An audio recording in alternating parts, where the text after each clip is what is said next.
I'm really excited, so I'm happy. If every win gives confidence, so I'm happy. If every win gives confidence, so I'm happy. So they always support us very good, so I'm happy. Yeah, I think it was a good performance and very important. It's always important to win. Are you feeling the support from the fans? Of course, it's not difficult to feel it. Yeah, it's unbelievable, the atmosphere in the stadium. So I'm happy.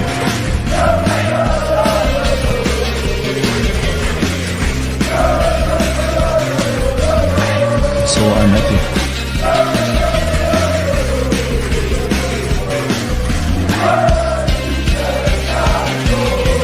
So I'm happy.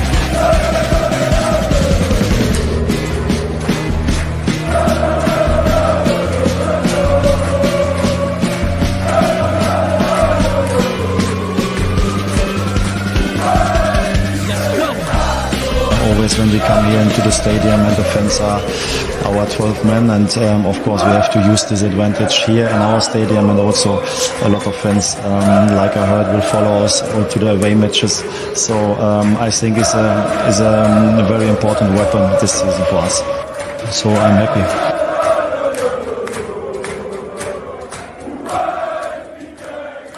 So I'm happy. I'm happy too, Uncle Roger. I am fucking happy too. You know what I'm saying? It feels like I think I'm almost getting tired of it. I'm just tired of being happy all the time. You know what I'm saying? I think everyone around me is tired of me being happy. I'm always jamming, like it's just constantly happy, like all the time. How about you, Joe? Are you happy today? You know, and then like the game ended, and you know I was eating dinner with my dad, and he always comes home and is listening to the Portuguese radio. He goes, "Oh, Benfica won 1-0," and I was like, you know what? Like, whenever they used to lose or had a bad result, he'd kind of like heed with caution, like we just kind of wouldn't talk about it. But I'm like, I was thinking to myself, when's the last time he's come into the house and not mentioned the game? Because they had a shitty result. It's like, yeah, we're happy. Yeah. Benfica won 1-0, 2-0. Like in other news, you know what I mean? Water's wet. You know what I mean? That's how it is. You know what I mean? It's cold as hell. Shit, man. Welcome everybody. You know what I mean? Welcome everybody to another episode of Benfica After 90, man. It's Melo. I'm Melo. We got Joe over here, Melo. Man. And what's going on, brother? Man, just like I said, man, I'm tired of being happy. I'm exhausted, really, of just being so happy. Today, man, we got a lot to cover, man. So many things have happened since the last time we were here with y'all. We had Estoril game, we had Champions League draw, we had Estoril game, we have a lot of things that we're going to talk about today. We're going to talk about some World Cup and how that's going to affect Benfica, and just a whole bunch of things. Last time we were here, me and Mario, we're fucking around, but today we're gonna focus on Benfica. We're gonna focus on these matches and what's coming up for Benfica here in the coming weeks. And then drawing up to and leading up into kind of the World Cup. Like I said, we got a couple matches before that happens. So we'll cover it all, man. And just shout out to everybody who's with us so far. Zach Silva, Nelson Ferreira. We got Benfica fan Nick Valadon. Welcome everybody. Welcome to the show, man. So Joe, Benfica, like I said, Benfica and Uncle Roger, man, we get another win today, and we'll cover it today. But I can't really. I just want to really talk about, like, is it 25? 25 so I now? literally just wrote that, so it's funny. Jesus Christ. That's what Listen, this is 24, but we can go for 25 against Gil Vicente this weekend. But, like, Melo, that's, like, crazy to think about. Like, if you told me, hey, we're going to get to the World Cup, which obviously, if you didn't hate it before and you're a Benfica fan, you definitely hate it this season. Because, like, out of all the times that we could, lose momentum and Verissimo was coming back, we have all these center backs, like, we could actually deal with injuries, at least in the backside of things. Like, I'm not sure about you, but I feel pretty confident in Ristic if Grimaldo was to go down, not to speak down on how great Grimaldo's been, right? Like, he's been unreal. It's probably the top of his career right now to this point. But when it comes to just, like, momentum and everything, you're afraid to see us lose it. But if you told me coming in, like, hey, Benfica is going to be undefeated going to the World Cup, or like, hey, Benfica is going to be going into the World Cup. Are you happy that you guys get a break to figure stuff out? Or are you upset that it's going to kill momentum? Man, the last 2 years, we could have used the break around this time because this is where everything started to go downhill. You know what I'm saying? Yeah. But Joe, that's the thing. I think we needed a break out of a mercy break. You know what I mean? Yeah. God, please. I need a break. I need to call. I'm gonna call in tomorrow. I gotta call in. I need a day off. You know what I mean? Like I'm not sick. Yeah, I'm not sick. I gotta call in. And it's different now. I think now it's like you see the train chugging along. You don't want to have to pull the brake on that train. You know what I mean? And I think that's why I'm so excited just of seeing Benfica 25 matches unbeaten streak. I mean, it's crazy. And let's, like I said, let's cover the matches and see how we got to 25 here. We're gonna go back to the Estoril game. That is where, if I'm not mistaken, let me pull up some. Let me do some. Also, I was just thinking something crazy, but like imagine. I was just thinking like Benfica after 24. Imagine if we hit Benfica after 90, we're still undefeated, like a season and a half later. Yeah, man. Yeah. Jesus Christ. I can't handle the happiness. I just told you I don't think I can handle the happiness. All right, so let's go ahead. I'm gonna bring up. Let me go ahead and share this information here that I got. Charts. We got charts, people. We got charts. We got graphs. Mario, be proud. We got it all. Yeah, we're good to go. So let's start here with the first Estoril game.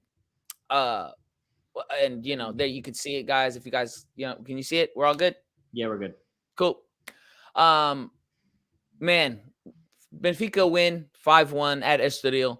This is a game where we were kind of saying, okay, we know we can take care of them once. We know we got them on the back-to-back kind of thing. I wanted to see how we were going to go into this match, how we're going to deal with them, how we're going to play. Not that I'm concerned right now. I'm actually kind of cocky about how everything has been going, how we're playing. I'm not worried about anybody. I'm not worried about who we have to play. None of that shit. I'm just excited. I just want to see it. I'm just ready to see it. So Benfica lineup against Estoril. I'll go through the lineup as you guys can all see it. Between the pipes, Vlachodimos in front of him. I mean, the kid, the god, the center back god right now. Antonio Silva, Otamendi, Grimaldo, and Bauer on the outside. Chiquinho got the start.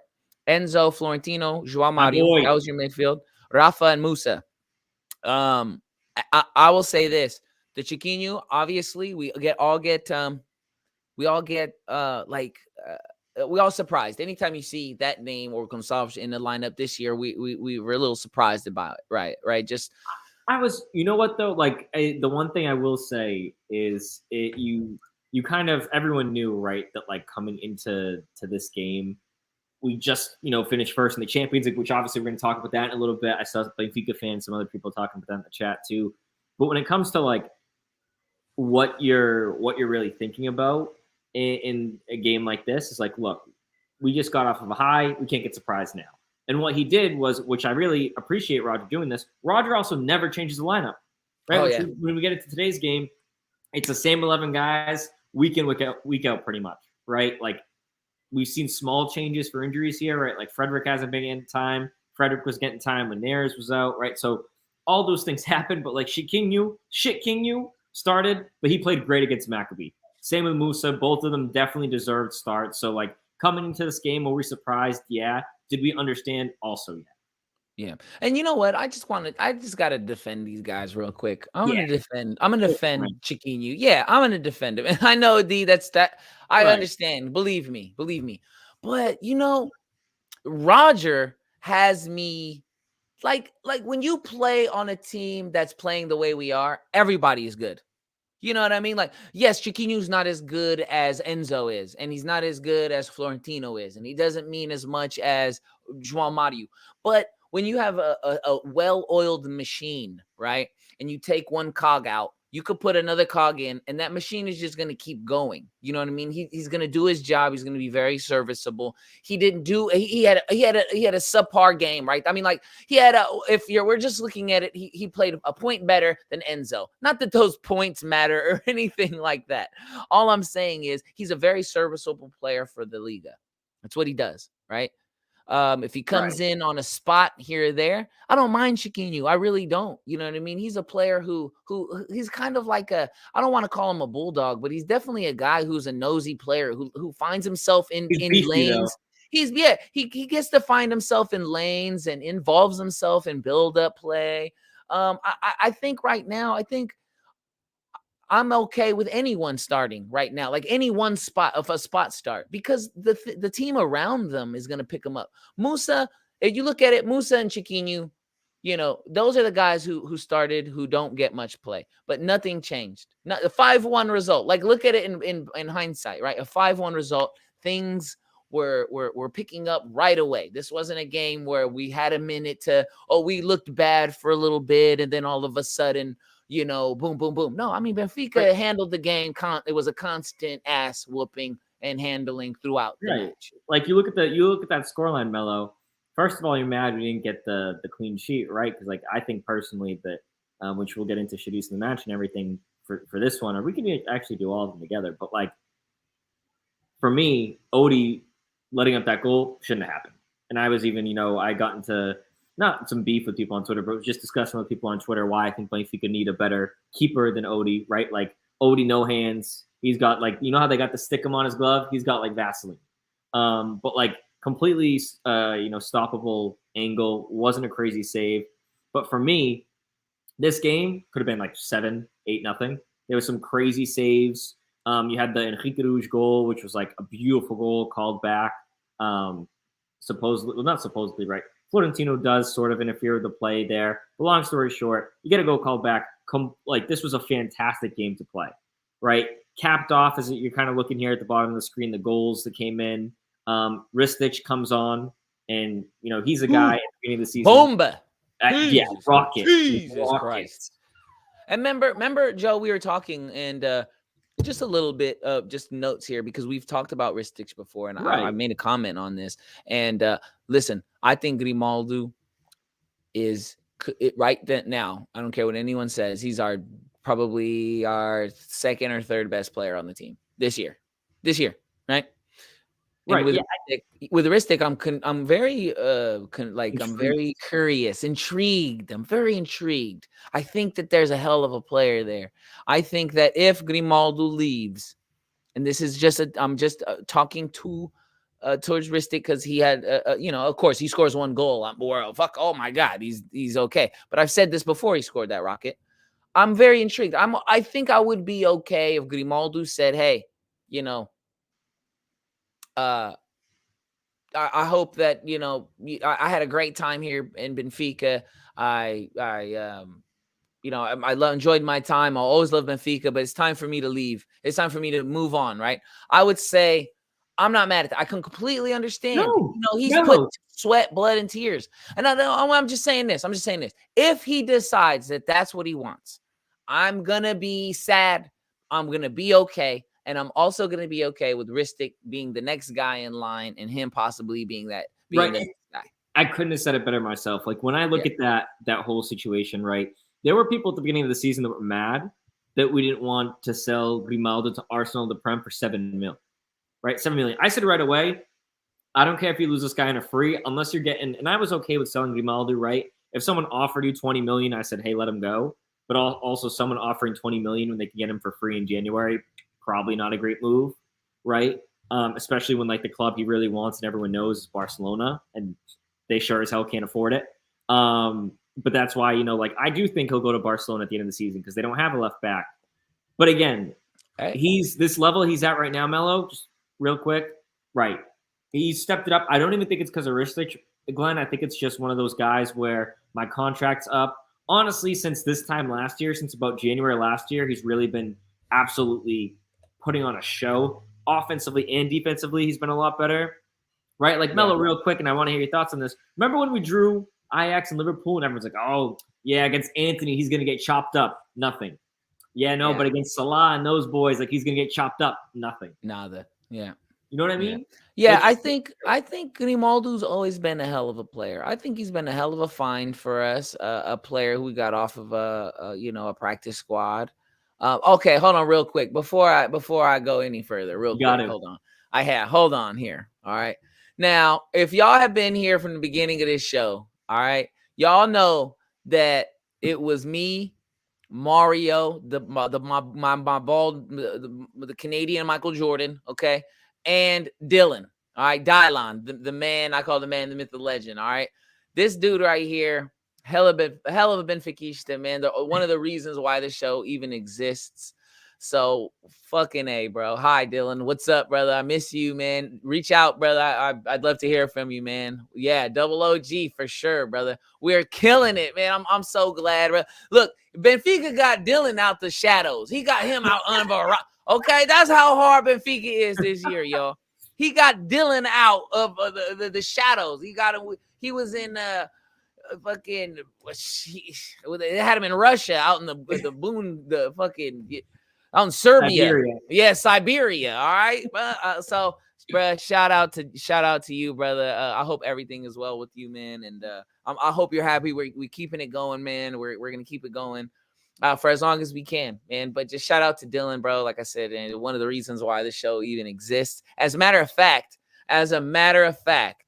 if you guys know, then you know the reason why the show is called Benfica After 90 is because of Dylan. Dylan actually came up with that name. As soon as he said it, we knew that this was going to be the name of the show. So, man, fucking shout out to Dylan, bro. I love you, bro. Love you so much, man. Thank you for joining us real quick, man. I appreciate it. But yeah, man, we're killing it. Obviously, Benfica's killing it. Like we were saying about, we were talking about Grimaldo. Is that right? Yep. Yeah, I think, and then like Glenn Gomes said, maybe it is competition, but I think Grimaldo's always been a hell of a player. He's always been this guy. He's always been this guy. I don't care what anyone says. He's always been this guy. I just think new coach after new coach after new coach, system after system. No competition. Wants to play no competition. Right. He wants to play a certain style. He likes to play. Obviously, he's a Spanish player. He is used to the tiki-taka style of football. Right? Yes, I call him a Portuguese player now. He's been in Portugal for so much. But he did Barcelona. He's a Barcelona. He is used to a certain style of football. You get a guy like Roger Schmidt who does play a style of tiki-taka football where you have players who has one ball, then you have 2 or 3 players running around causing havoc, and they're doing these small, intricate passes, and then Grimaldo gets to go out there and he gets to rip. And then we're winning free kicks in the front of the box. So he gets to go out there and he gets to hit the post, or he gets to knock a goal or two in to the back of the net. I think Grimaldo's always been this guy. I just think that we have been waiting. I think Benfica fans have been waiting and searching, and Benfica players, even these young guys who are going to come up. Hopefully we keep Roger, but I think it's Roger. I want to just say it's Roger Schmidt. I think Roger Schmidt is playing the type of style that fits the players that Benfica has had and that are going to continue to get. Imagine some of these guys have been here. So this team is not that new. Yeah, Ba. Okay. Okay. Yeah, I was just going to say, Melo. Right, but João Mario's been here. Florentino Luis has been here. Chiquinho's been here. Vlachodimos, Otamendi, Rafa. These guys have all been here. Okay? They all have been here. But now you see a fucking 25 unbeaten streak. So really, we got to ask ourselves, really, what the fuck was going on here? You know what I mean? What was going on? Sometimes sometimes it is the X's and the O's, and sometimes it's the Jimmies and the Joes. You know what I mean? And that's what it is. That's what it is. It's both. It's both. You got to have the coaching and you got to have the players, right? And I think Benfica have had the players. I just think we haven't had the coaching. So I'm good. And I'm not saying this off one thing. I'm just saying Grimaldo is going to be probably leaving. You know what I mean? And it's nice to see that Benfica may have a replacement. And then real quick, I just want to talk about, like I said, the god at center back, the kid scores 2 fucking goals in this game, man. Not just one off the header, but 2 goals. Antonio Silva. Listen, man. I said a couple of shows back, Joe, and I want you to weigh in on this, and I want the chat to weigh on this. Throw pie if you need to. I said I would be completely okay with Benfica next year selling Antonio Silva. Like I was like, yeah, I'll be all right with it. You get the pot was right. You know what I mean? There's a certain amount of money that I will not turn down, right? If a release clause gets triggered, 100 mil. Yeah. Yo. At that point, it's out of our hands, though. That is what it is. But listen, man. Listen, like D said, came out of Villa with this kid, man. This kid is just, And I know he gets a lot. In the back of your minds, everyone's when you hear Antonio Silva, who's the first player you think of? Ruben Dias. Not me. I think of Ferro. Ferro, right? Really? I think that's for me. Because Ruben Dias was proven. He proved himself and he left. And he went to Man City and he's still a hell of a player. And he's fucking captain over there, if I'm not mistaken. He's like one of the captains. He has been, yeah. Yeah. So, but if Ferro, because Ferro came in, he did all this, and he said what everyone says, he's going to be the best. He's going to be great. He's tall. He's thinking he can pass. He can do everything. Antonio Silva is doing everything in that kind of way that Antonio Ferro came in and just kind of like took us all by like, whoa, who is this, right? Honestly, there were times where you looked at Ferro and Ruben Dias, that back line, that duo, and you said that the better of the two was Ferro. And here it is, because Nick Valo, I'm so glad you hit it on the head, brother. He lost that because of the coaching. This is the difference here. And this is why I think Antonio Silva is, and this is why I want to take it back. I want to take this back, okay? I don't want to sell him at all. I never want to sell him. I want him to stay with Benfica forever and ever, because this kid is he's so far ahead of he loves being so here far too. ahead of it. I think they made a whole movie on Amazon Prime coming out about him. Like, I think the fucking dream, the Factory of Dreams, is about Antonio Silva. It is, like, though. There's no way it can't be. There's no way it can't be, right? This kid is unbelievable, Joe. You look at it, and like the way that I've always been super into the B team and the lower system, right? And like Fer was interesting because he was always a CDM.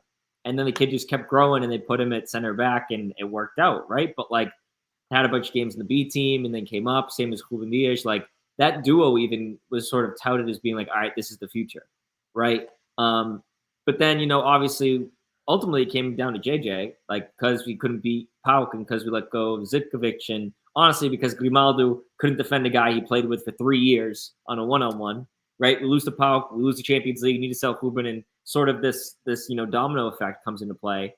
And, for a while, like, we just felt lost, right? No identity. That's been the biggest problem before really Rui Costa took over as president. He's done a phenomenal job, right? No one in the chat's going to say anything different because it's true.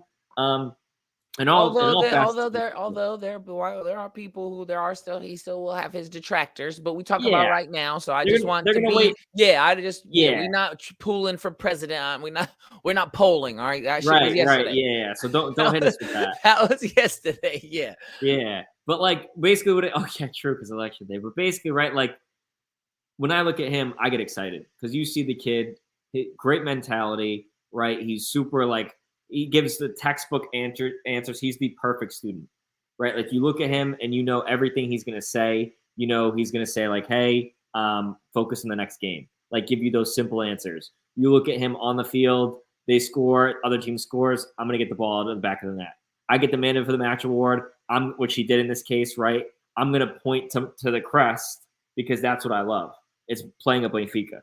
Right? Like he doesn't think about anything about the World Cup. And real quick aside, we can talk about it in a little bit or now. It's up to you, Melo. But like this kid should get called up to the World Cup for Portugal. He should. I won't be too upset if he doesn't. You're on mute.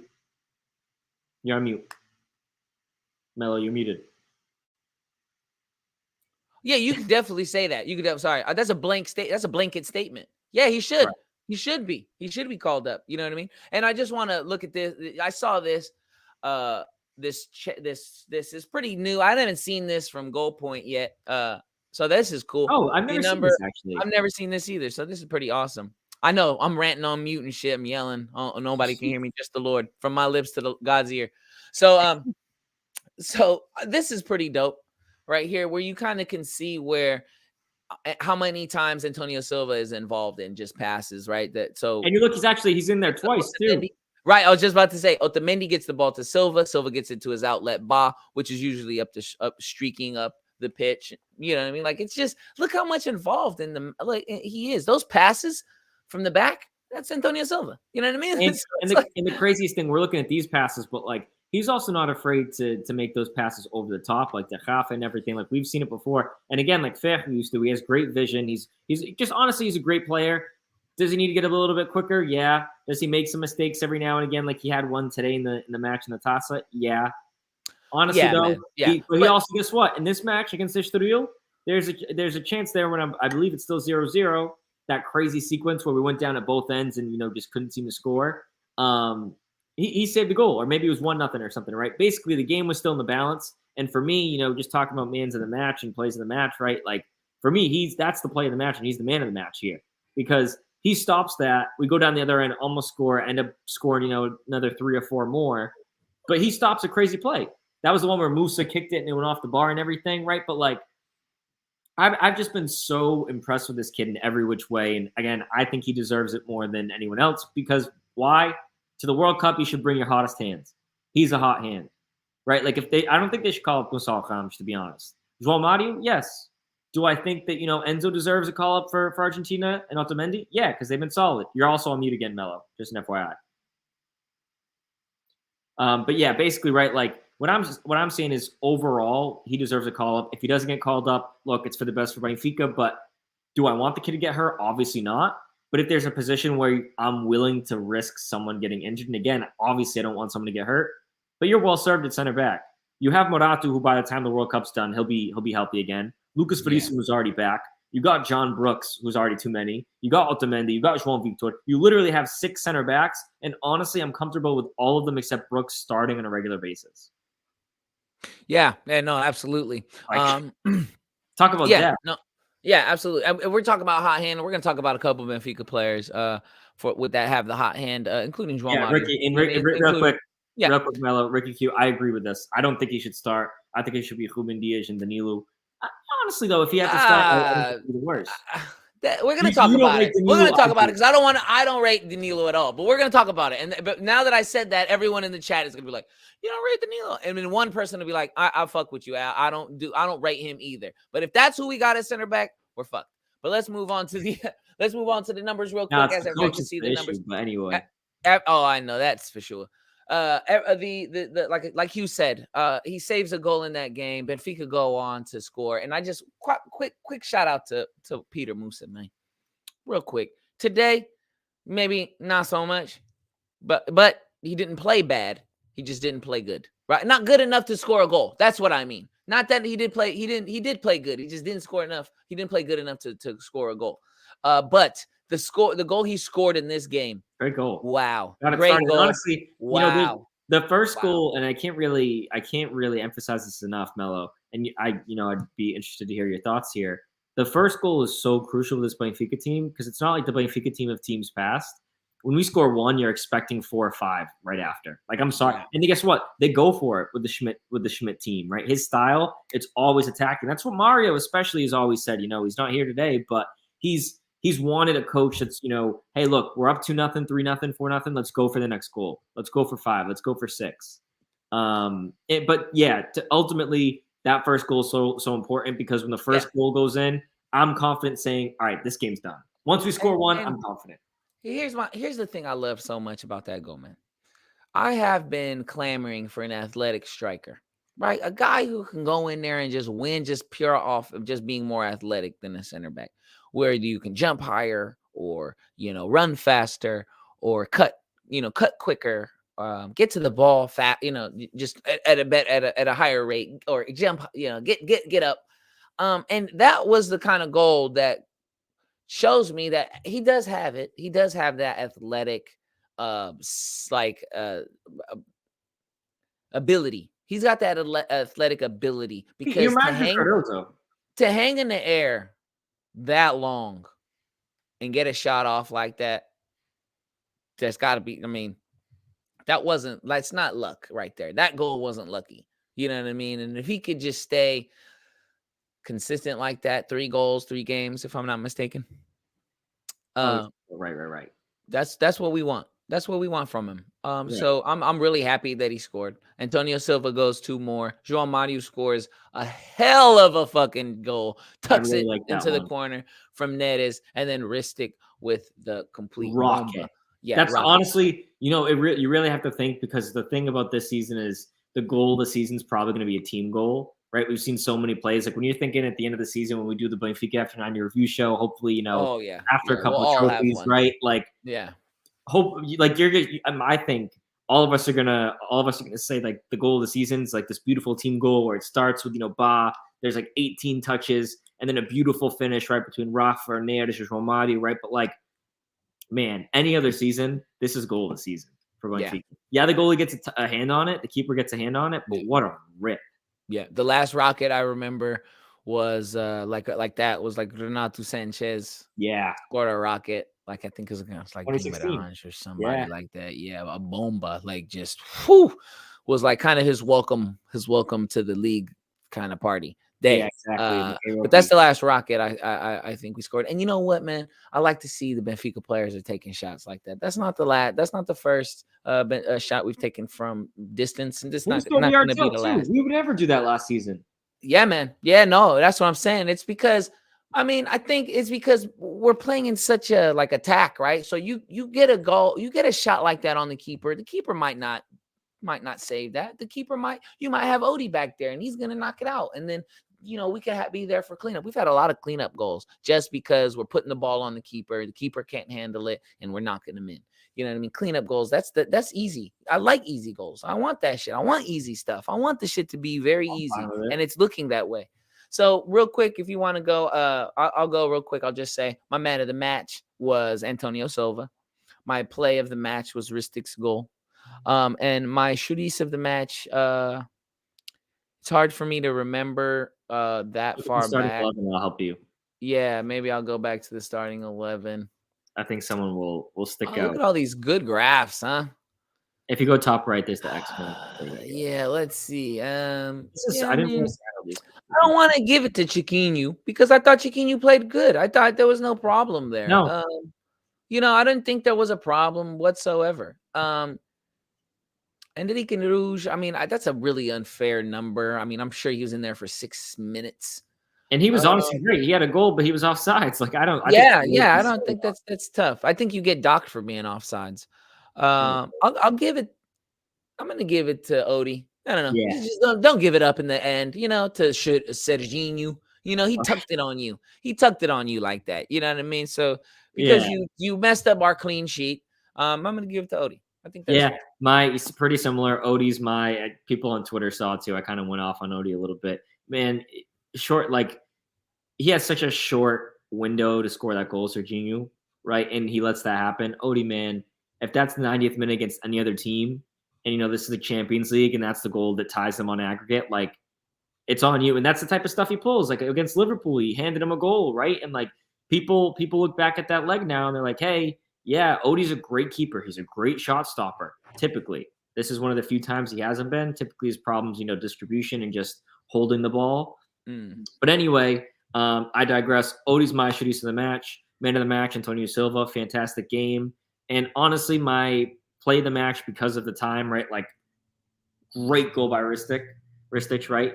But for me, it's that block by Antonio Silva and like that whole sequence where it was from, Antonio Silva has the block, but right before that, Musa tries to clear the ball off the line, hits the bar, goes back out, goes off of Silva. We go down the other end. Rafa almost scores, right? Like Grimaldo was sprinting all the way down the field. And like, it was one of those plays where literally Grimaldo at the end of it had his hands on his knees.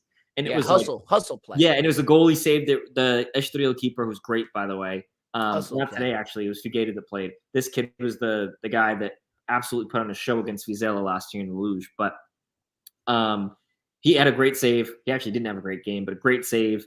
And he almost conceded. It was like both ends, like end-to-end action. Great play. So that's pretty much it from me. And then honestly for this game, right? And then we got lucky. We can kind of talk about the draw next. I'm gonna bring that up. As you guys can see the bottom. I just really want to quick shout out to Roger Schmidt when Ristic scored that goal. The smile on that man's face made me so happy. The reaction that this guy. Benfica, you have to do everything you can to sign. JJ wouldn't have smiled, bro. I was thinking about this just now. JJ would not have smiled. He would have been like, "Oh." He'd had a conniption. Yeah, his reaction was all better than wanted him to do. Yeah, it's not what he wanted him to do. Perfect coach, man. When I say perfect, right? Like he doesn't make subs late in the game. We know kind of his downfall. He's playing the same guys a lot. It's pretty risky, but like he's playing attractive, successful, smart football, successfully, right? Attractive football, attacking football. He's winning. He's playing the guys we want to see, giving people chances. He's not getting pressure with the names. Like we said, right? He's happy.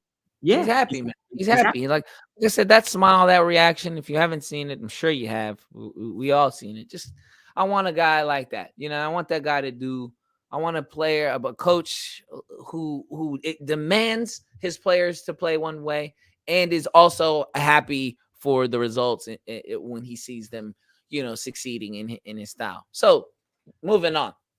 Benfica wins the group in the Champions League after one hell of a game up in Israel. Holy shit. What a ending. What a turn of events.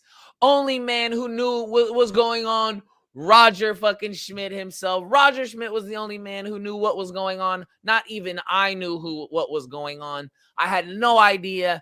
I wasn't paying attention whatsoever to what PSG was doing to Juventus. All I know is we put a shellacking on Maccabi Haifa, and Benfica end up coming out of the group. What are you kidding me? Like, is this pinch me? Like, what the hell? And I've seen people say, oh, now we're celebrating Champions League wins. No. That's Champions League. What you call it? Like to win. The first one is like to be to win a group. Like we're celebrating winning a group, right? Right. Not what's happening. Yeah, that's not. Yeah, that's not what's happening. What's happening is, just my team's better than yours. I mean, that's what it means, right? Like we play better than your team, and now we're number one. That's what it means. We're number one. That's all it means. We're fucking number one, and you're number two. And you're number two with Kylian Mbappe and Neymar and Messi and fucking Vitinha. Fuck, like all right, you know what I mean? Like that's all. I mean, that's who they brought to the party. You know what I mean? And we brought Rafa and Gonzalo Ramos, and that's what we did. You know what I mean? And we came out on top. And then we get the draw. And I was fully expecting to get a Real Madrid, to get not a Real Madrid, to get other Liverpools or another Italian team. I was completely ready for one of the Milans to come our way. But turns out we get Club Brugge, Belgium side, if I'm not mistaken. Belgium? What are they from? Where are they from? Belgium side, Club Brugge. A Club Brugge who dispatched Porto this season 4-0, who's very capable, a very capable club. And in no way am I going to say that this is going to be a walk in the park or that this is guaranteed. I won't say that because the Champions League is refereed in a different way.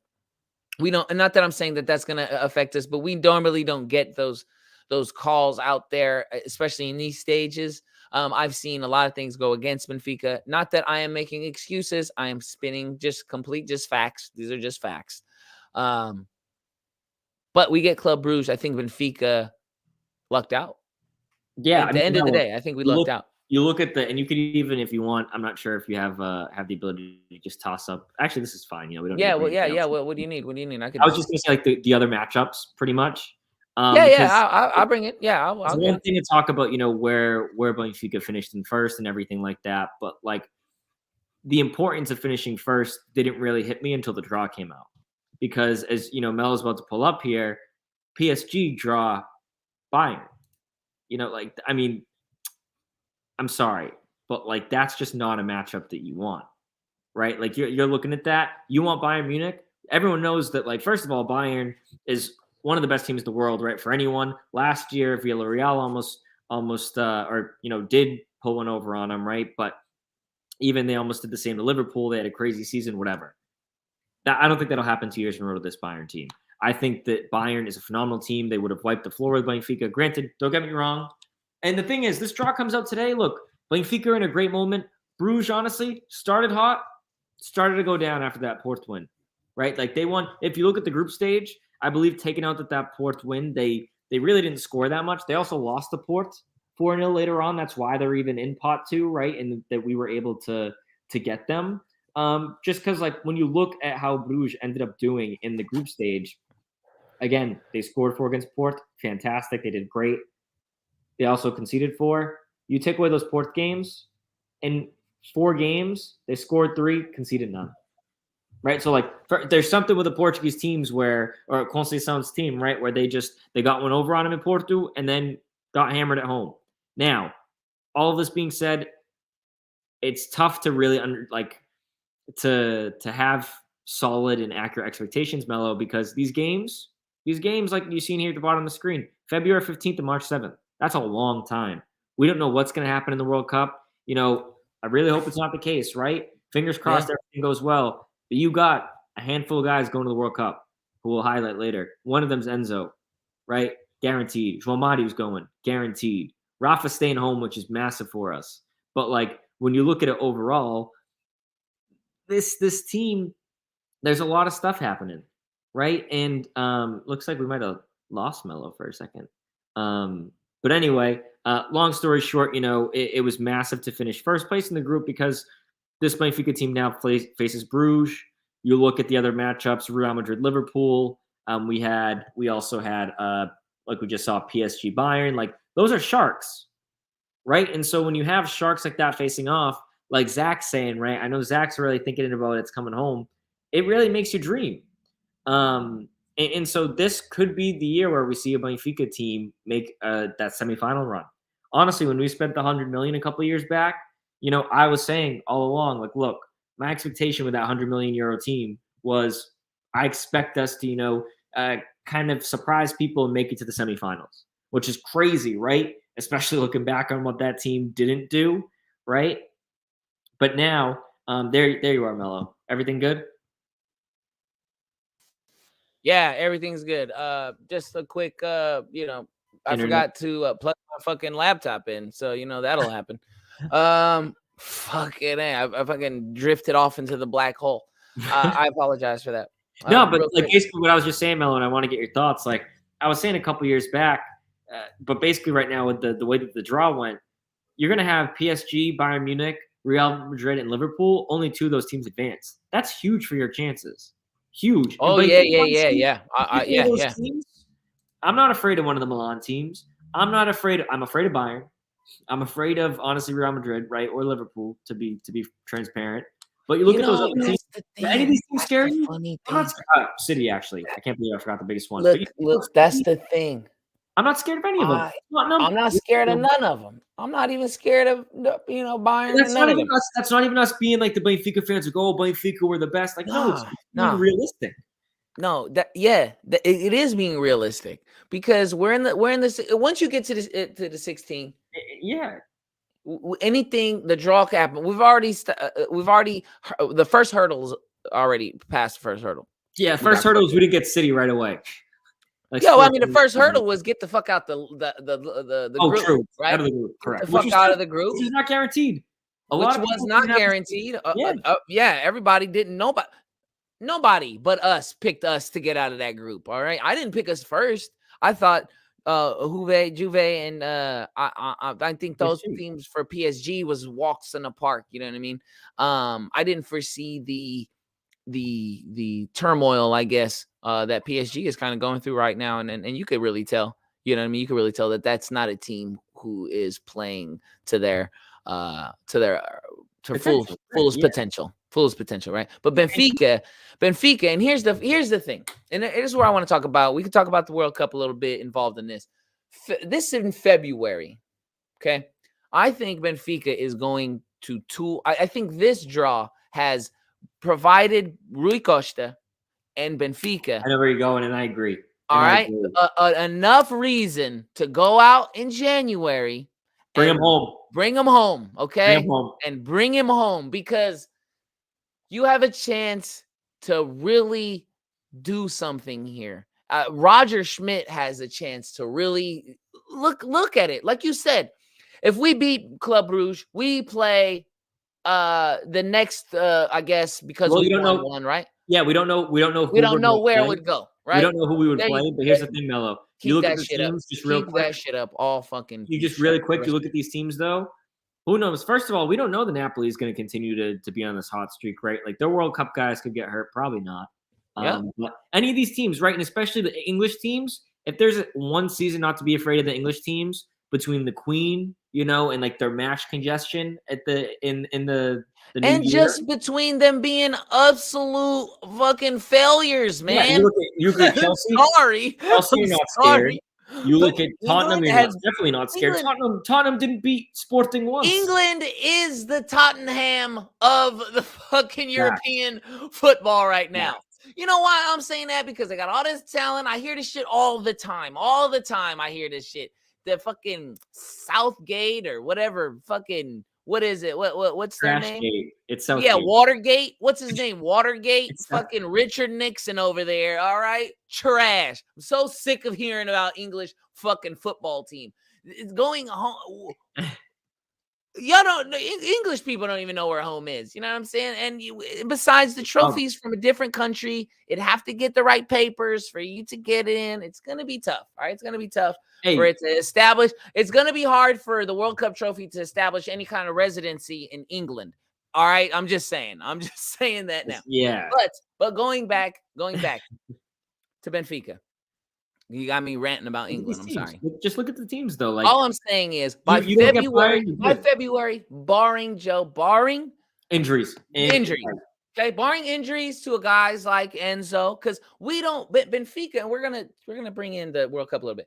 Benfica don't have many people going to the World Cup. I say Antonio Silva. We're gonna talk about a little bit right now. In terms of talk about it as a whole. Yeah, we'll talk about it as a whole here in a minute. Right. In terms of guarantees, you have from starting with the back line, right? Baz going for Denmark. You're going to lose Otamendi. Honestly, you're looking at that. You're probably going to lose Antonio Silva, like we said, which is 3. Grimaldo's staying. He's not going, even though he's having a hell of a year. Midfield, Enzo, guaranteed. Florentino, probably not. I don't count him. I definitely wouldn't count him. But João Mario, I would. Yep, 5.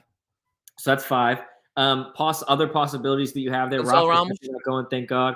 And Gonçalo Ramos is the other possibility. Musa wasn't called up, so we won't see him. Neres wasn't called up, so we won't see him. And then the other one is Ristic. Ristic with Serbia could be called up. He was getting called up before, so it's a possibility now. So you're looking at 5 starters, 5 to 7 guys, and starters. 5 to 6 starters, right? Yeah, except Ristic. Right. And then keep in mind, like, yes, you have those to kind of talk about a little bit about Benfica too. We do have 2, possibly 3, because I think the World Cup ends like that week or something. Taça de Liga matches. But those were always going to be with the way that the schedules were this year. Everyone knew it's the group stage 2. It's not the Final Four yet. Like, we're going to toss out Rico Rouge and those guys, Paul Bernard, those are the games Brooks you're going to see. Right, and Fred will be healthy by then. Fred will be good by then to go. Exactly. Morata will probably be healthy. Morata will be good. Verissimo could get some minutes. Benfica will be fine. Benfica will be fine. No, exactly. But going back to my statement about January, because January is a window, right? That's going to happen. Benfica is going to go out, whether it's João Felix. I doubt that it's going to be. I want it my whole the heart. only way Felix comes back to clarify is a loan. But that's possible. If he doesn't get sold, I will They've got 4 games no winning now. They're trash. Shed a tear. Okay, if that kid comes back. But maybe it's someone else we're not even thinking of. Maybe it's a guy that is on the fringe or who's not happy somewhere. Or it could be anyone. It could literally. It could be anyone outside, $100 million player. You know what I mean? Anything over, I say this, anything over 50 million is not going to happen. It's not going to happen. Anything under that, 20, 30, you never know. You just don't know, man. If Benfica can go out there, and I'll tell you what, if Benfica went out there and got a hell of a striker, and I think Gonçalo Ramos is good. Okay, he's good. I think he definitely. But I want somebody. He's leading the league in goals. He's doing well. Very good. Very good. Actually, Rafa, now that I say that, but very good player. Very good. Yeah, I'm a very big fan of Gonçalo Ramos. I like him. I like him. 7 goals. He's leading the league in goals, and I think there's so much for him to learn. Still, there's so much for him. That's why I don't think he should be called to the national team. I think Beto used to play for Portuguese. I think there are better options. But hey, here's the thing. If we get Melo, if we get again, to January, we need to make a move. I think it's for, They will. I think they it's will. I winning. think Club Brugge It's just winning. cost Benfica $30 million at Yeah. least. I'm telling you that right now. Yeah. I could hear when I saw we got Club Brugge, I heard cha-ching. I said, oh And shit. if you, hey, Benfica, Melo, if they Benfica's tell you, bet like, I'm sorry, just but if went they low. tell you, hey, the only way you get João Felix is you have to pay his salary and, like, maybe $2 million for a loan fee for 6 months. Hell yeah. He's making a hell of a lot of money, but guess what? It's worth bringing him in for 1 year.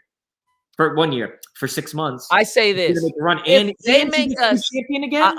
I say if they make us pay his salary, I say that has to be a 2-year. I think that has to be a year now. I need him 6 months and next year. They won't because he's gone. But here's the thing, Melo. For me as a fan, I don't want to get into finances. Right? Actually, even talking finances, I talked about this before when the rumor first came out. But people would probably cover his salary in jersey sales because you best believe I'm getting jersey. You're getting a jersey. Everyone in the chat's getting a jersey, right? Like it's like what number? Because he's gonna wear. Because he's gonna wear a different number. He's not gonna wear 79. And it's just like you get the chance. Like last time, the first player whose jersey I've ever bought with Benfica on the back is Enzo Fernandez, the first one. I'm always afraid because in the past when I've gotten jerseys, guys have gotten hurt and stuff. But I'm like, man, this kid Enzo, I don't know if he's going to be here for next year. I regret not getting a João Felix jersey that summer after he left. Like, nah.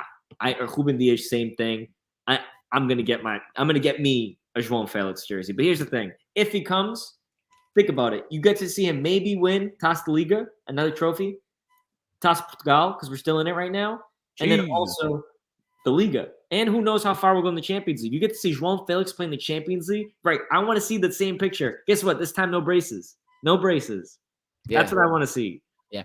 Hey, look, obviously, this is a pipe dream to get João Felix. I think it's very possible. I think any rumor nowadays in football, you have to kind of look at it like it might be true. It might be true. You know what I mean? Hey, but the thing is, maybe, from his end, maybe Ronaldo. Maybe Ronaldo wants to leave. I know people hate hearing that, but I'm just saying this regime has balls. Okay, obviously it's not going to be Ronaldo. It's a joke. Obviously, I just wanted to get people like, hey, what the fuck? What are you talking about? Wake them up. Don't say that. Don't say that. No one would say that. I'm just saying this. I think that I agree with this. I think the one thing that Rui Costa has done this season, I think he kind of brought that Benfiquismo back. I think he kind of brought that I just want to watch because I think he just wants to watch good football. He just, you know what I mean? Just because I'm trying to see something good, I'm changing things. Like, I got to be up there with these motherfuckers all the time. Yeah, you know what it is, Melo? It's like, I look at the team too, and even today after the match, you brought up Chiquinho before, and you're like, hey, not to talk badly about anyone. Like, Chiquinho, after the game, he's like joking around with Roger Schmidt. Like, the camaraderie that they have, even with the coach. Like, even remember after the Maccabi game, they're talking, it's like Gonzalo, like, oh, he's like, no, but we on away goals, like, we're through. Like, he's talking with his players like humans instead of JJ, who's playing these mind games and treating them like kids and like, oh, if you had half the trophies I had, like with all this mania, right? With this greater than now attitude and this air to him. Yeah. It's a normal guy. It is too. The German people are pretty cool people. Like they're pretty awesome. Like, you know what I mean? Like post 1940s, they've been the best. They're all top-notch people. They're top-notch people, the Germs. I'm telling you, bro. The Germs are top-notch. And especially like the way really a guy from Germany, like, like that motherfucker is cool, man. He's cool. He's a really caring guy. Like they're really personable people. You know what I mean? And look, man, I don't want to see the guy that says, I've been fucking telling y'all this shit for fucking since Dylan was on the show, okay? Benfica need to get away from Portuguese managers, okay? Get out of it. My grandfather always said this. He always said, like, Benfica should not have a Portuguese manager. It doesn't work. It's never worked. It's never going to work. It might work for a season or two, right? But it's not supposed to be that way. I don't know what it is. And maybe I'll say this is what it is. Because Benfica, and I want to really be careful with my words here. And why it should be a foreign coach, okay? Why it should be a man of the world as opposed to just Portugal, okay? Because Benfica is not just of Portugal. To me, it's the biggest in the world. It's the biggest in the world to me because it's my favorite. Because it's the biggest thing in my life. You know what I'm saying? So I think Benfica deserves a man of the world, right? Of a guy who's worldly, who knows European football as opposed to Portuguese style of football, You right? know what I is- think manager of Benfica is like being the quarterback of in Portugal, in Europe. To me, this is my fucking opinion. If you don't agree, you can fuck off. But it's like being the quarterback of like the Dallas Cowboys, right? Or pitching for the New York Yankees, or doing something in sports huge, like playing hockey for another level of the pressure. Red Wings. It's another level, right? It's bigger than Portugal. That's what I mean by that. Benfica is bigger than that, and I don't mean that in a disrespectful way. I just mean that when I want to hear the name Benfica, I want that fucking name to ring bells, okay? And I know a lot of Portuguese, okay? I know a lot of Portuguese, okay? They're not they're not the ring the bells kind of people, okay? But Melo, you know what this is about? they're not they're not the let's yell from the rooftops kind of people. The calma, be quiet. You gotta be quiet. But do you know what this is to me? My vovô turns the TV all the way down and then turns it off. Okay, he takes the time to turn the fucking TV down. It's the way. Save the volume. That's what I'm saying. Okay, they're not the ring the bell kind of people. Okay, they're very drama-ish. They just like they're very gossipy. Just very fucking just. But they know how to play. But I'm telling you, this is the kind of thing. These are the kind of things the Portuguese people do. Nick, I swear to God. See, I'm telling you, turn the TV all the way down, just in case something surprises him when he turns the TV back on. Get the fuck what's gonna happen? He doesn't want to get bad news as soon as it turns on. He has to wait to see what's gonna happen, and then maybe he'll listen to it. Okay, they're all the same, bro. They're all the same, man. All right, I'm telling you. It's just I don't mean that in a mean way or anything disrespectful. I'm so proud to be Portuguese. I have a Portuguese flag, the Azores flag. You can say that's not a Portuguese flag. I have the Azores flag hanging out on my all right. But I'm saying the Portuguese manager is fucking. They should be a man like Roger Schmidt. That's what I've been waiting for. That's what I've been waiting for. A German coach, an Irish, anybody who can. Yeah, Portuguese is. Oh God, I'm sure I can come up with a million. Oh Jesus Christ. Dude, you know what makes me Melo? Like in a serious note, like this. First of all, hilarious though, especially you and Nick having that in common. Mav was pretty similar, but I can't say he's like that. I'm telling you, brother, it's fucking funny. Hey, but on that note, when you used to always say that, I was kind of like, Melo, nah, like trust me, like with this team, blah blah blah. We need a Portuguese. Listen, we don't need one that's in Portugal now, but like, hey, if Amorim wants to come, I would love to see Ruben Amorim. I would love to see Marco Silva. I would love to see one of these old guys. I was always on the let's hire a Portuguese coach train. And in hindsight, so wrong, right? Because like you're saying, even like aside from all those mannerisms and stuff, this team needed a new identity, right? And there's something different internationally even, right? In the media, the media doesn't feel as comfortable with Roger because they're speaking English. And that's damn well that's true. They're not ready to catch this guy off guard. Because at the end of the day, guess what? Like, it's not JJ that they're going to get sound bites from. Like, yeah, it was fun, in the meme department. And Sony, they're asking him questions like, so how do you guys feel about Benfica's performance today? Yeah. He's like, performance? Lavaste pau? Like, yeah. They're like, and then Roger's kind of like, they're like, oh, he's not going to yell at me. Oh, he's giving us a legitimate response. He's talking about football. He's talking about X's and O's and the Jimmy and the Joes. You know what I'm saying? Oh wow, he's not trashing any of his players. Wow. He's like actually giving us the answers to our questions. Yeah. JJ would. Yeah, I don't have to set JJ's recording. Don't have to record something for him later on. Set his DVR for him. Jesus, thank God. Thank God. Yeah, but it's like this. It's just such a breath of fresh air, and like I can't emphasize this enough, and I'll put it up again on the screen.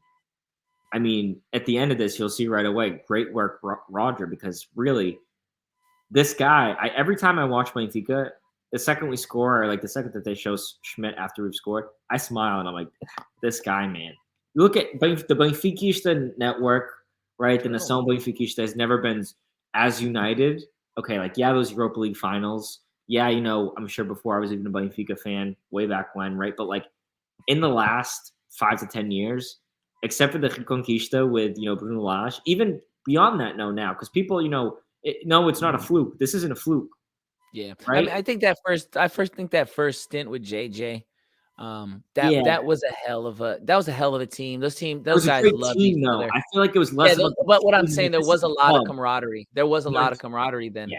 There was. I mean, you guys, you have to look at Louison and Garay. Like, they Even guys Jardel loved each other. back then. Jardel, oh man, yeah, that's another guy. I forget. I loved Jardel. Yeah, I did. I loved him. I loved Jardel. Maxi before he betrayed everyone, but like, he was awesome. Yeah, I mean, those guys loved each other. Enzo, the other end, the first Enzo, right? They all loved Rodrigo.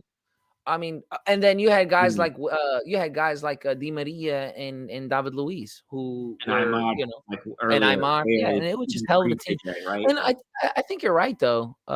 You just brought that camaraderie back. They're all playing for each other. You know what I mean?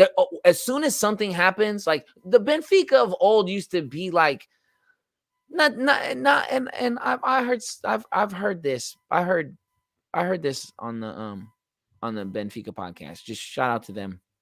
The Godfather.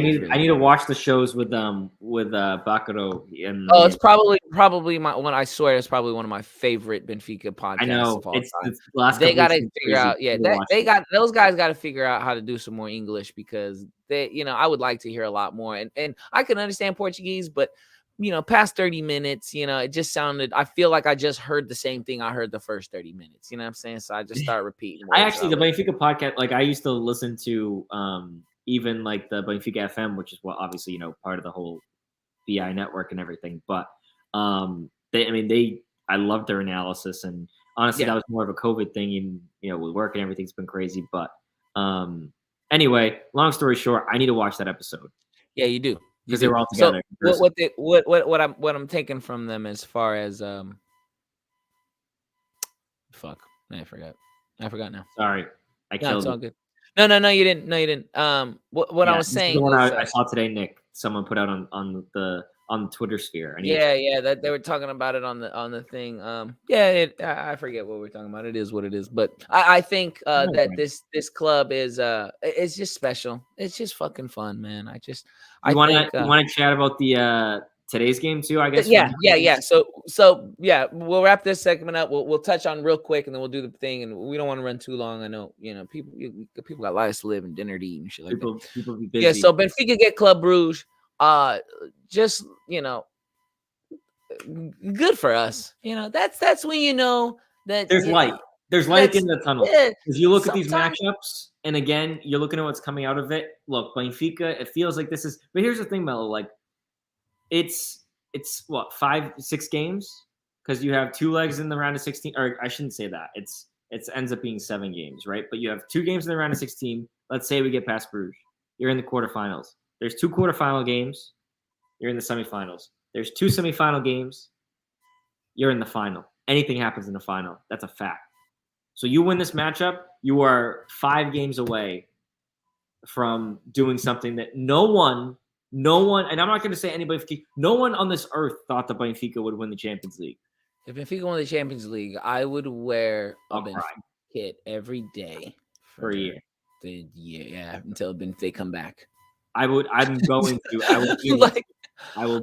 make sure. I would just make sure. We'll fly everyone out. That people knew. I don't know what I want them to know, but I wouldn't let them know. I would want them to know. I'll figure out what. That's what this like. No, I know this is dreaming, but this is what we're saying against Liverpool, Melo. We just want to be able to dream. Just let us dream. Mario was all about that. I want to think like, look at these. Boy, I'm going to sleep right now because I want to dream about it too. I think it's absolutely possible. Even today, like it actually could segue into today's match. I looked at the starting lineup, Melo. Roger's not playing games. He wants to win. Roger ain't fucking around today. Yeah, let's go there. Let me go there. Let me stop sharing this real quick. This guy to kind of segue Roger there, ain't right? fucking around, y'all. Yeah, he's not. Listen, do you want to pull it up, Melo, or do you want me to? I got you right now. Perfect. Thank you. Roger, everyone knows Taça Portugal. We just played Estoril, beat him 5-1. Probably should have been 6 or 7. right, to 1. Today, he starts our starting lineup. Like, look at this starting lineup was stronger than the one he put it against Estoril on the weekend because he had Chiquinho starting, right? Like, he didn't even play games with that today. He became a win. I mean, it's what happened. And honestly, we can talk about like what actually happened in the match itself. But I'll kind of let you give your thoughts as well, Mel, there on the first half, and then I'm sure you have like a little brief summary of the first half. If not, I got one. Yeah. No, I will. You go ahead and you cover the first half of this match. What I want to say about it is, like you said, I just want to piggyback on it. Roger's not fucking around. Nah, no games are being played. Yeah, I think the Caldish game, he's not taking any chances. And you know what? I hear a lot of this. He's playing them too much. I don't understand that. I don't get that. You play. You got a season. These are the amount of games that you're gonna play. You play them. You know what I mean? I don't think that there is one player on this Benfica team comes to Roger and says, "Hey, Roger, I don't want to play today. I'm kind of tired." They're like, "Hey, this one doesn't mean much." Like, I'm sitting this out. I don't think I'm fit. I'm professional. There are no professional, and we fly everywhere. We bus in and we stay at the best hotels you could possibly stay at. We eat the best food, the best sleep, the best massage people, the best trainers, everything, all of it, the best café con leche sent to the room, all of that, okay? All of it, the best, okay? I don't want to hear this shit. I'm getting tired, okay? Well, my mom always said, I'll sleep when I die, okay? My mom always told me that. I'm going to sleep when I die, okay? For now, I'm here for a good time, not a long time, okay? Right. So Benfica, I'm so proud. I'm so happy to see this. I'm so happy. He put the same team. He put the same team out there that just put 5 past their ass. You know what I mean? Like aside from Chiquinho, who did not get. No, he put a better team. He put a better team. He put a better team. But this kind of talking about a tale of two halves. Unfortunately, today it wasn't so much in the way Benfica played, but just the way that the game went. Right in the first half, we saw Grimaldo hit the bar. We thought that was going to go in. We saw some great chances created from Ba, who I think has unreal service. He didn't play too well defensively, and honestly, he's been looking tired. I want to ask you about him here in a little bit. Yeah, I was thinking about him. I'll tell you now. I don't know if Ba is good or he's a product. He's a product of being fast, right? Oh, because he's really fast, and that's all I could say about him. You know what I mean? And that's not bad. That's not bad because I'm a Rafa fan, and Rafa's just fast sometimes. Right. And sometimes being fast, being the first person to the spot, it helps. Not today when you fucking. We'll talk about that, but Bob, man, I'm very intrigued by this guy. He's very mysterious to me. I think he's a hell of a player because he's not defensively there, but he's very fast. Again, I keep going back to very fast because you don't got to play good defense if you could get back to the ball. You know why, and Melo? Just get in somebody's fucking way. You know why, Melo? You can't teach speed. You can't teach or height, like Musa. Right. And Boz nice and he's tall and slender too. Upright. Right. He's a tall kid. For a left back. For a right back, For a right back, he looks very tall to me when I see them. But you know what it is? I think I figured him out. I think what his game is he's obviously the speed is there, right? The athleticism is there. But offensively, Melo, I mean, this guy has a great eye. He like those balls that he delivers driven on the ground. You see that from very few people. Honestly, I'm going to say in the world like that. You know who used to do that really good? Tadopt. Tadopt used to have those ground passes that didn't leave the floor, but that were like, coming in at, 15 miles an hour. Boom, boom, boom, on the ground. So you're definitely right about that. Yeah, but so my thing for him is I think that offensively, he's great with helping in that respect because I think he's going to give you service 2 to 3 times a game. And probably out of those 2 to 3, crosses, whatever it is, some might get, knocked away by the defense, whatever it may be. I think he gives you one chance to score a game, pretty much, right? More or less.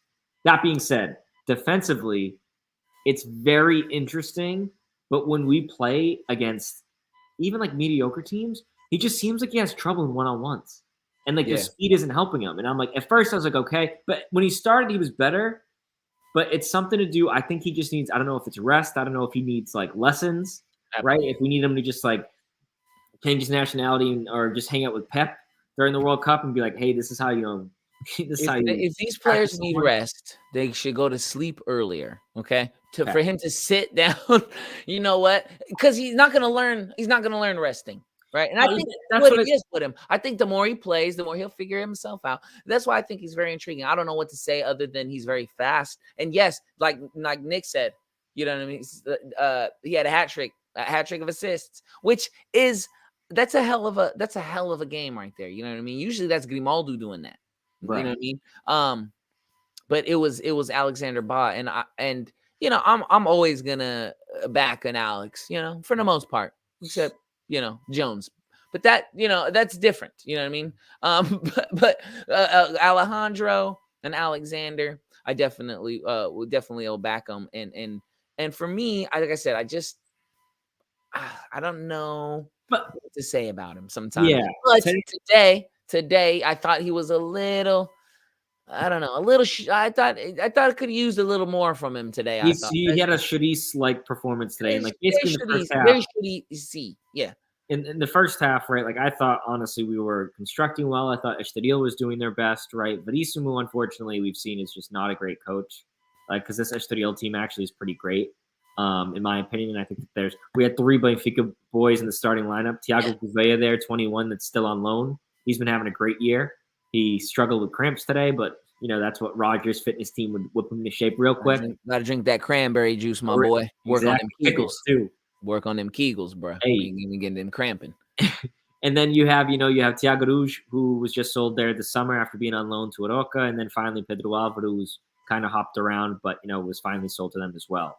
So Pedro Álvaro also, his rating isn't that great there. I thought he had a great game because there were multiple chances in the first half and even early in the second where we could have scored, and he stopped us, right? So like their keeper was playing well. Rafa had a massive chance there in the first half where Enzo sends him through. He's one-on-one with the goalie and just misses the net. And we just beat their ass 5-1. You know what I'm saying? Like you're gonna come back a little bit. Like, hey, let's not let them do that shit again. You know what I'm saying? Juice Box, what's up, brother? What's up, my boy Juice Box, man? Welcome back, my guy, man. My guy. I haven't seen you. But it's serious because it's similar. It feels like Benfica this season was similar to Sporting a couple of seasons ago in the sense that everyone's just waiting for the other shoe to drop. Oh, they're waiting for it to be like, yeah, they're good, but like, look, it's gonna be this week. Drop, yeah. Oh, yeah. Estoril, obviously, because Sporting hadn't won it, but like, you know, it was similar in terms of Benfica being undefeated. The more people watch, the higher the ratings, and then you know, we get a big TV deal. You know, keep watching. You know what I mean? Keep watching. But Melo, like the first half, honestly, great, but then the second half, obviously, the big play is the red card. Right. And so Jesus Christ. I mean, here's the thing for me. That wasn't he on a yellow already? No, it was straight red because he was the last man in that sense. I think here's the thing. That play, it could have been a couple things. It could have been what happened. I was kind of watching it in Mandarin a little bit. Oh, okay. Yeah, it was the screen swithed, and then I'm in. It was an RTP. If you have RTP, like just Internacional, it was on there. Oh, really? RTPI. Yeah. Like on the public broadcast. But anyway, long story short, right, it could have been a red card there like it was. So I think it was a fine call. But then also, you know, the guy kind of trips up Rafa, completely misses the ball. He's the last man. Rafa kind of does that stumble, and then Pedro Álvaro comes over and knocks him over in the box. So, like, it could have been a yellow and a penalty, right? It could have been a straight red. And regardless, I honestly, in that situation, I think the ref did the right thing. But right after that happens, Estoril just packed him in. Right, packed him in. Grimaldo, man. Jesus. Beautiful free kick again that the goalie made a nice save on. Is a reason that the goalie's rating was great today. But yeah, they just packed it in, and the game at that point, it's almost like I wish that Benfica got a penalty there, not just for the chance, right? But like you knew that the game was going to be better to watch. The game in the second half was terrible to watch. It was terrible. It was just them sitting in. That's what you expect playing a fourth or third division team, not playing against someone else that's in sixth place or whatever it is in the league. Packing it in like that. And no, I get it. Oh, he's a Caldish fan. Hey, we were just talking about the reason why we played the game like we did today was because of Caldish. Was because of you guys. You know, he tried he's over in Portugal too. Oh, nice. So you know, at the time, Roger, we go to Caldish. You know what I mean? We go to Caldish. real quick, Juice Box, play. is your profile picture at the Miradouro de Graça in Lisbon? I can't really tell because it's kind of zoomed in, but the lighting, I just had to ask, and you saying you're out there. But long story short, my bad, Mel. Didn't mean to cut you off. No worries, man. I'm just saying, like he said, the Caldish fan. That was right? the hardest thing you did all year, Melo. Yeah, man. Yeah, that was a big scare. And the reason why we got we had the lineup that out there like we had today, we weren't fucking around. You know what I'm saying? We just go take care of business. And I fully expected Estoril to come back and not give up 5 goals. You know what I mean? Definitely. But I did expect, and I do expect Benfica, especially now this season, get that early goal. Let's get, I even tweeted, all right, very funny, guys. Like, we get it. I saw it. Yeah, we're very funny. Score the goal. And then, after I said that, literally a minute later, bicycle kick. I wouldn't call it a bicycle kick. I call it more like of a tricycle kick. But it nevertheless, you know what I'm saying? The ball goes in. David Neres. And you know what, man? I just want to have a little quick TED talk about David Neres.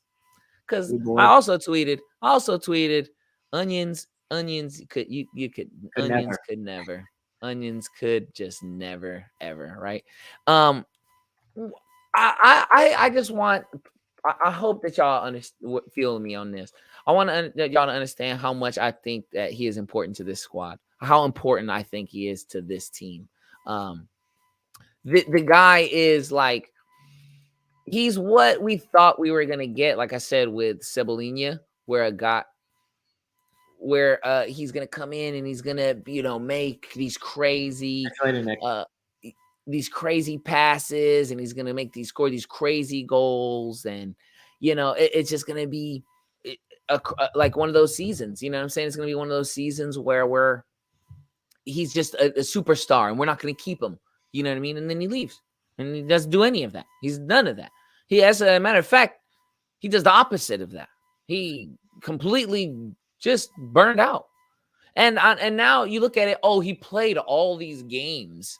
He was tired. Look at what's happening now. Look at these guys play all these games. Enzo has been playing football since fucking March. Yeah, March. Yeah, come on. I want to hear that. He just wasn't cut for Benfica. He was meant to just go back to Brazil and play for Flamengo and win as many Brazilian champs and cups and all the platinos you want, all of everything you want. Congrats, on the new president and everything. Okay, it really is crazy to think about it now. This dude's been playing games consistently, right? Their season started February 12th, and this dude has been playing games since then.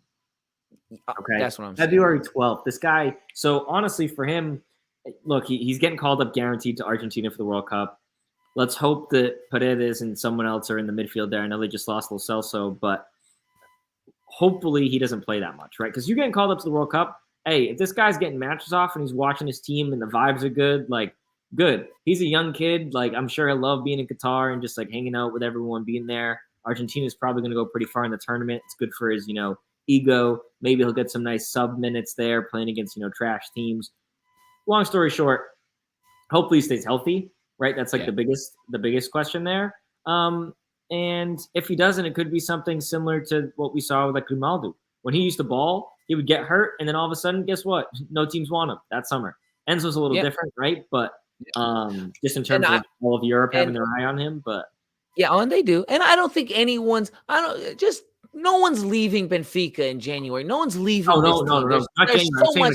Summer. Yeah. And but there's a possibility. No one's going. Yeah, no one's going anywhere. Nobody's fucking leaving. Nobody's got you. Sit down. Hey, sit down.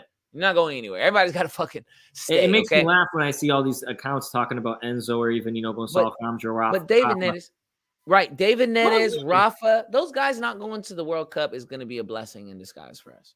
Right? They're going to get to focus, which has been kind of those two guys' knocks. They're not focused throughout the season. They're very inconsistent. David Neres does all these great things one day, and he's always been doesn't do all that. And that's also why I think that he's been handling him the way he has, with the time basically.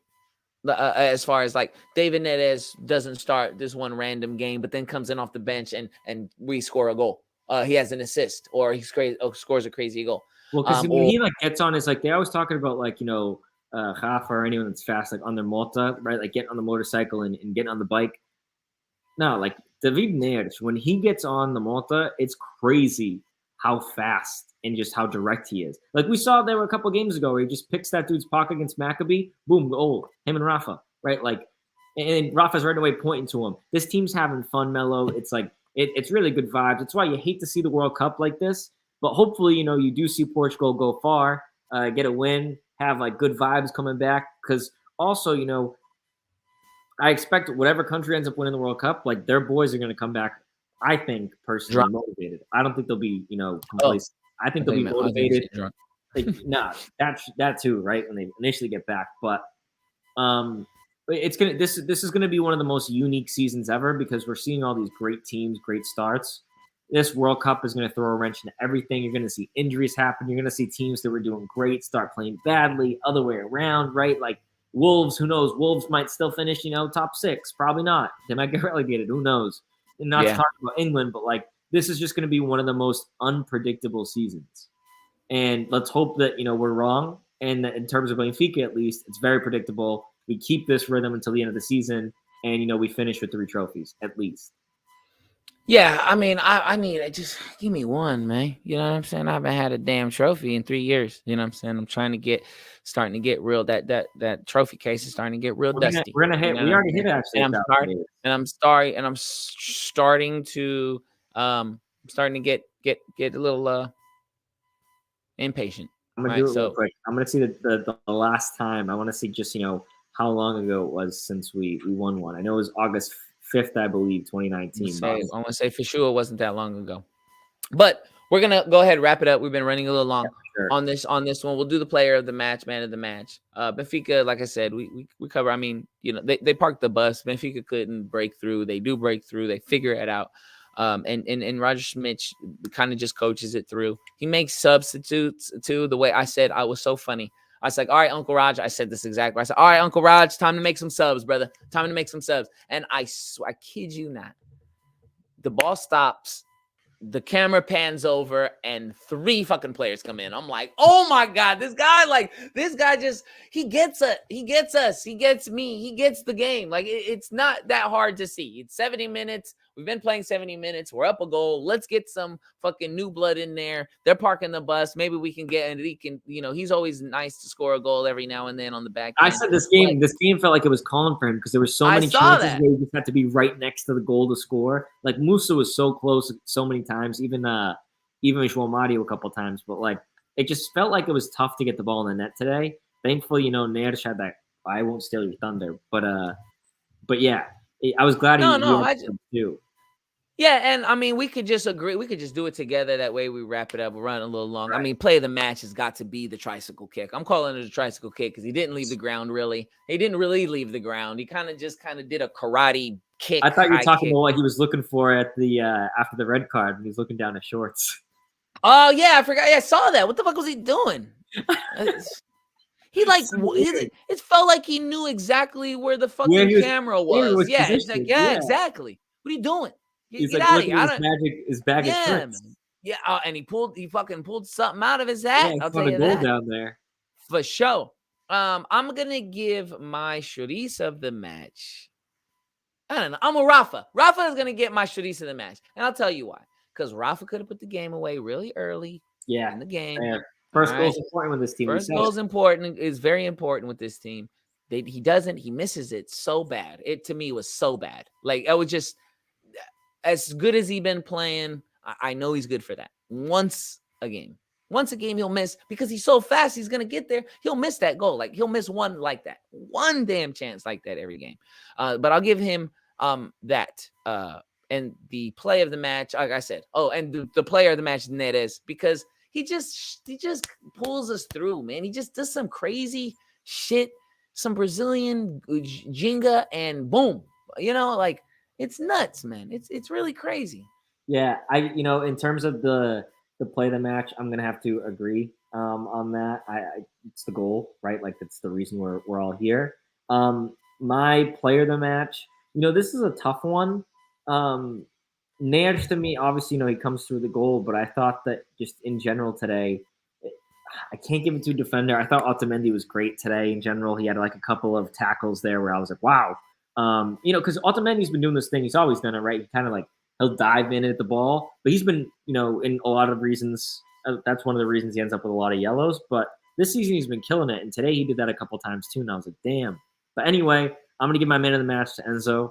Not just because he has the highest rating, but really like him creating that Rafa chance in general, just like always moving. He didn't like get tired towards the end of the match, which I was expecting him to do. Like what I saw, and then my shitties of the match, I'm gonna go Ba. Because I was worried a little bit, and honestly, when Gilbert came in, he didn't play that long, like 25, 30 minutes or so. Yep. But I thought Gilbert looked great comparatively because I just wasn't impressed by Ba today. He had one great cross that probably should have been tapped in for a goal, and if that happens, the whole game changes, including how he plays.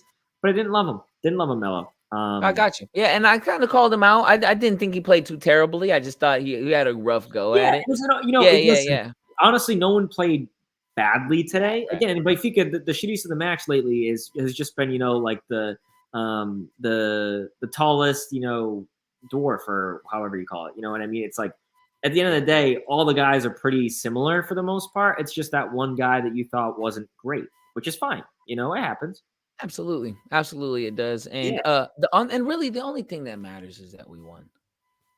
Yeah, that's it, man. That's it, bro. That's all I care about. Last year we weren't winning like we weren't playing like we were. Like right now, I'm gonna back every player. I'm gonna back every starting lineup.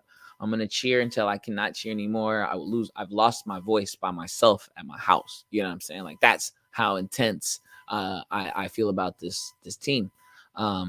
And it's just fun, man. It's really infectious too. Everybody around me, my friends who are I have friends who are Real Madrid fans. I have friends who are, City, things like that, right? They're really, they're coming to me like, yo, you guys are fucking pretty badass. You know what I mean? And it's not like, oh, you guys are getting lucky and things like that. Like, no, you guys are playing hell of football. You're playing some damn good football. You know what I mean?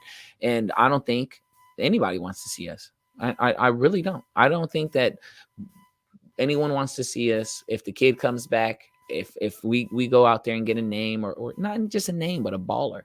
It doesn't even have to be somebody we thought was gonna be. You know what I'm saying? We don't.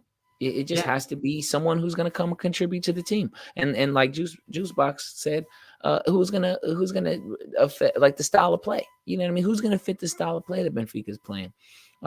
That's really all I care about right now. You know what I mean? I'm not worried about our rivals. I'm not worried about what they're doing. There's jokes and we make and things like that, and we talk shit, and we beat Porto, but we move on. I move on.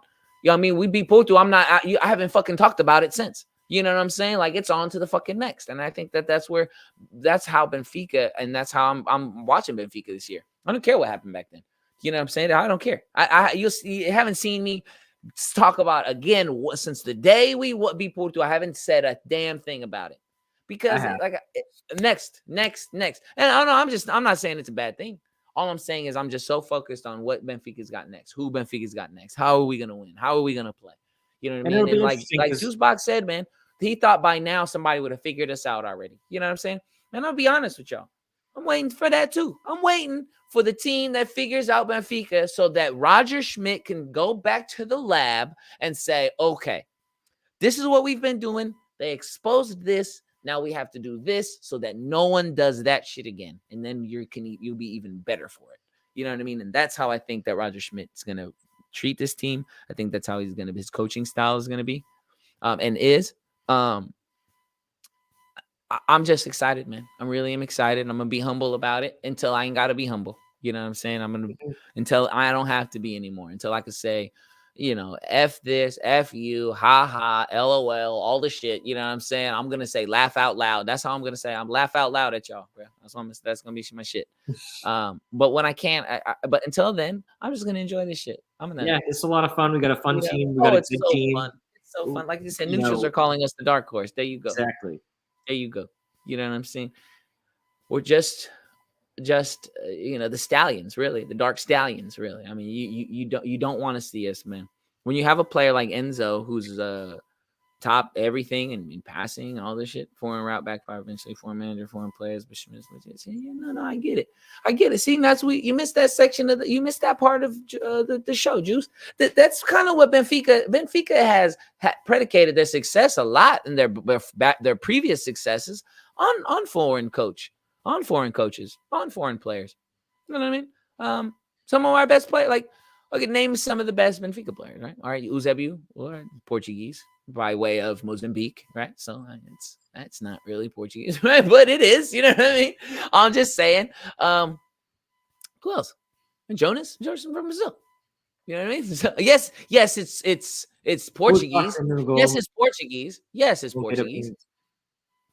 There you go. Right, Aymar. I mean, I am Aymar as a Blair as who he was. You know what I'm saying? Oh, you're talking about, okay, yeah.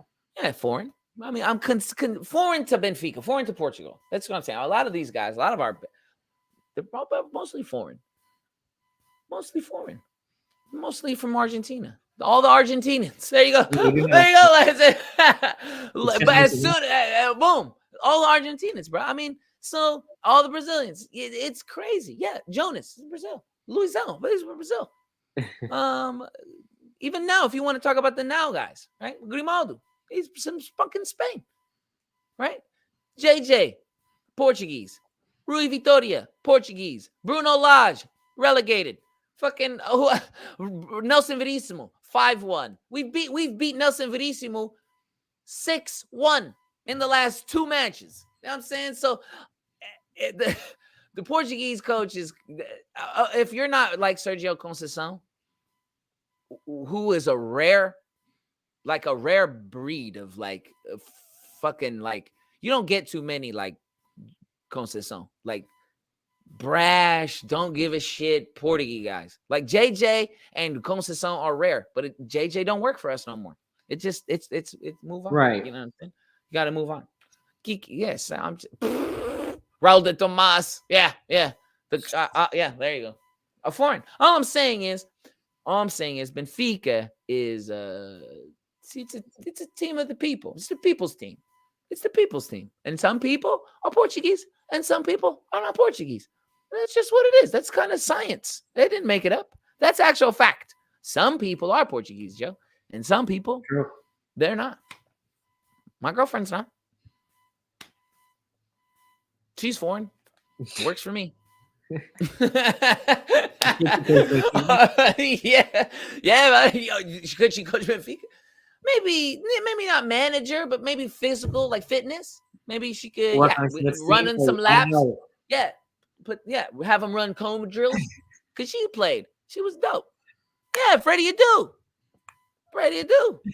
USA's foreign. That's the only time an American is foreign. That's the only, I mean, when you call it here on the show, because we're in America. Listen, I'm going to say something right now. I'm going to call it right now. Comment of the show. I know that we're, it's the end of the show now, but like they saved the best for last. João, phenomenal. This was great. Some people aren't even. It's true. Well, I don't know where you've been the whole time, João.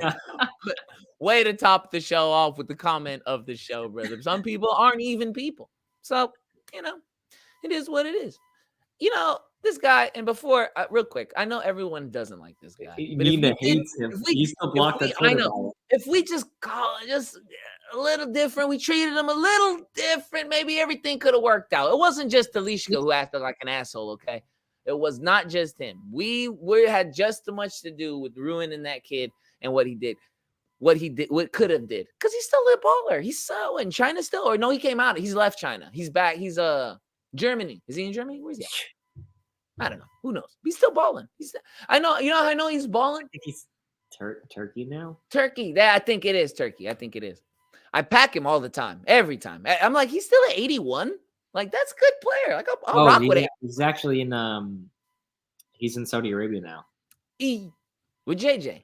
He made the jump. No. So he went to China. That's right. Well, he went to Turkey when he was at Benfica for that loan or whatever, and then came back. Then he was in China. Wow, they paid 19 mil for him. I don't remember it being that much. Oh, China paid Benfica 19 million for Turkey. Yeah.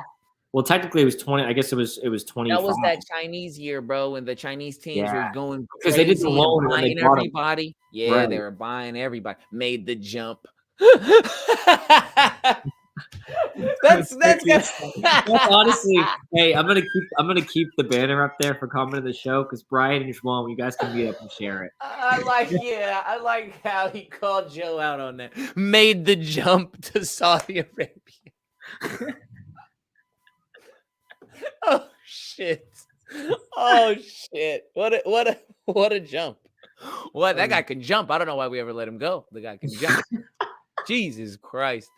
What a Jesus Christ! All I'm saying is the kid was a baller, bro. He's a baller, man. He had that Jenga that we could probably use a guy like that. Not him. Could probably use a guy like that. He's still playing really well, apparently. Yeah, I told you, man. I told you. He's an 81 rated card on FIFA.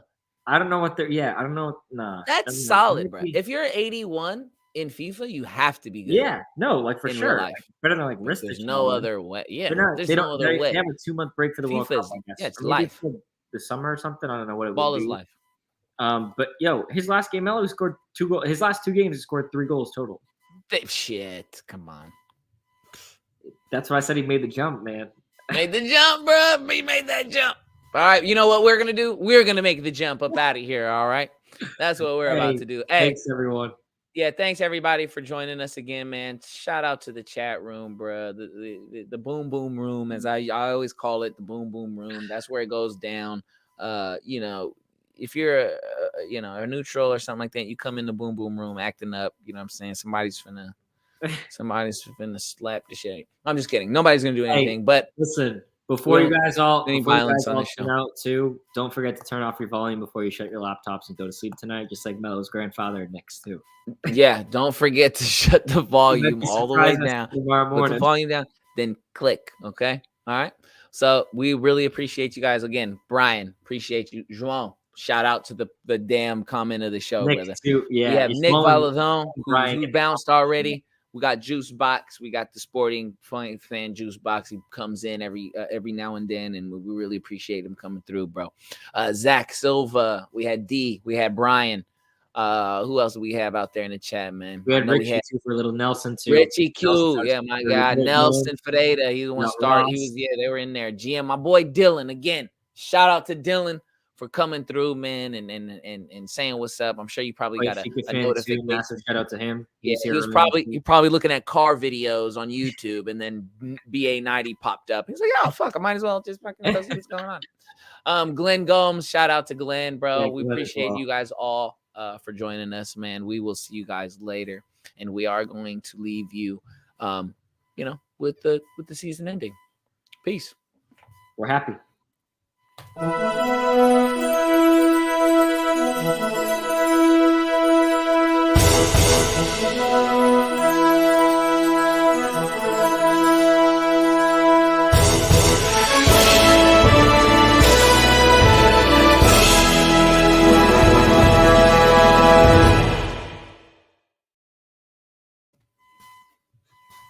Hey, real quick, I was gonna end it, but I saw this from Brian, and